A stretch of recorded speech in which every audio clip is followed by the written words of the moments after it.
Pozdravljeni. Za nami sta oba prva prosta treninga na zadnji dirki sezone 2021 in poglejmo vsi skupaj, kaj lahko pričakujemo pred kvalifikacijami.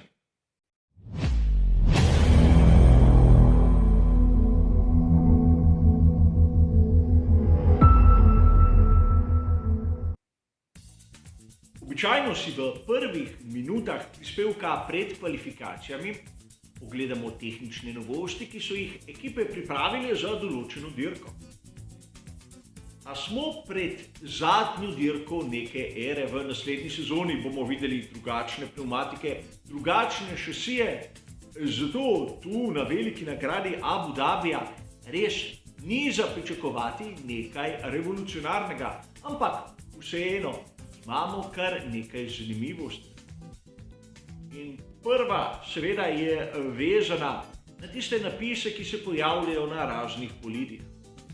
Pri ekipi Alfa Romeo Racing so se na simpatični način hoteli oddolžiti tako Antoniju Giovinazziu kot tudi Kimiju Räikkönenu.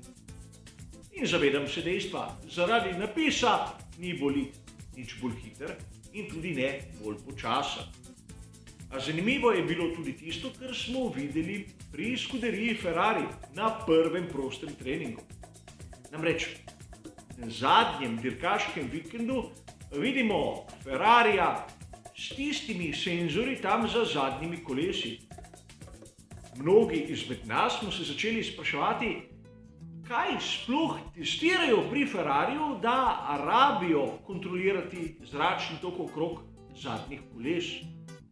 A odgovor je morda bistveno bolj enostaven, kot bi si lahko mislili. Pri Ferrariju so otvorili dolg simulator in izgleda, da morajo nekako preveriti, ali simulator ter realnost kaže iste rezultate. Ne vem, gre za moje osebno mnenje, ampak nekako v mojem ima nek smisel.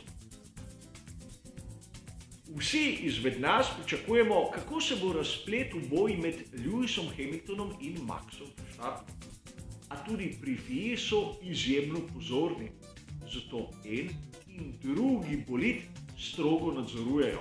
V končanem drugem prostem treningu smo lahko videli, da so oba bolida peljali na tehtanje ter na meritve tistih lastnosti, ki jih imajo, naprimer stabilizatorji, prednji in zadnji in podobno. Nič posebnega, ampak izgleda, kakor da se hočejo Joe Bauer in njegovi sodelavci izogniti vsakršnem pomisleku o legalnosti bolida ekipe Mercedes ali pa Red Bull. A vseeno imamo še, po mojem mnenju, izjemno zanimivo tehnično poslastico. Če se spomnimo, na zadnji dirki je Sergio Perez polomil tisti glavni profil prednjega aerodinamičnega stabilizatorja. In na zadnji dirki vidimo, da so mu ga enostavno popravili.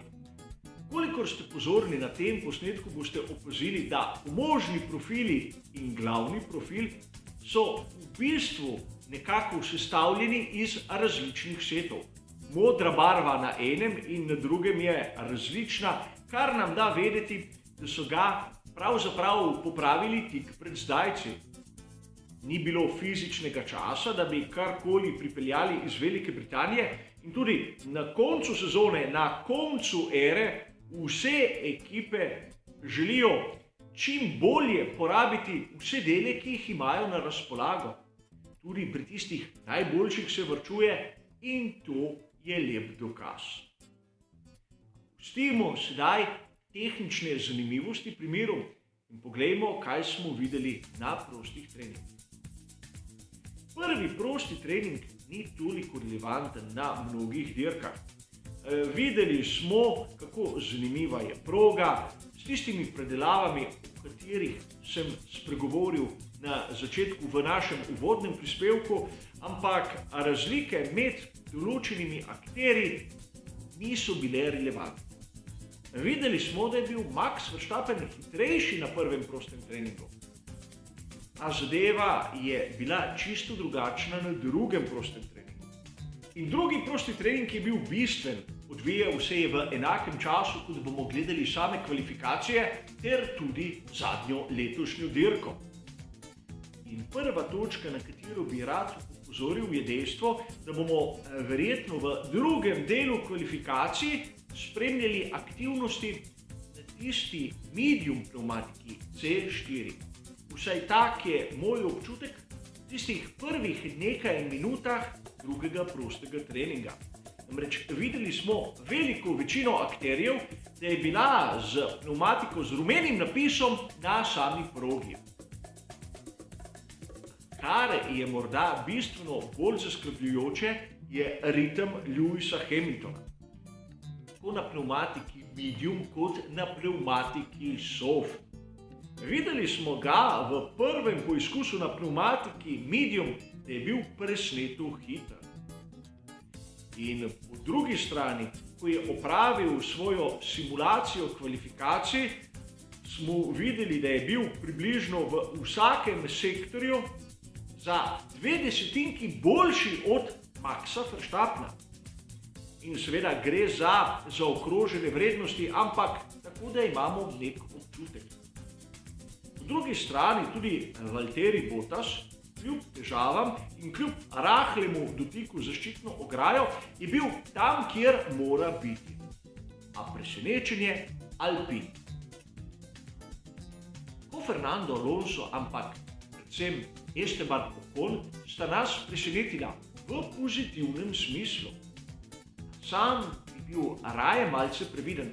Mnogokrat se je zgodilo v letošnji sezoni, ampak tudi v lanski, ko je bila ekipa še Renault, da so nas tako ali drugače prijetno presenetili na prostem treningu, na kvalifikacijah, ampak na to je sledila streznitev.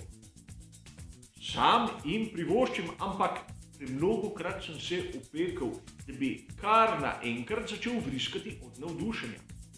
Bodimo pozorni, kaj se bo zgodilo predvsem na kvalifikacijah, ampak zanimivo bi bilo, da bi bila še neka tretja ekipa tako vključena v ta boj za naslov svetovnega prvaka.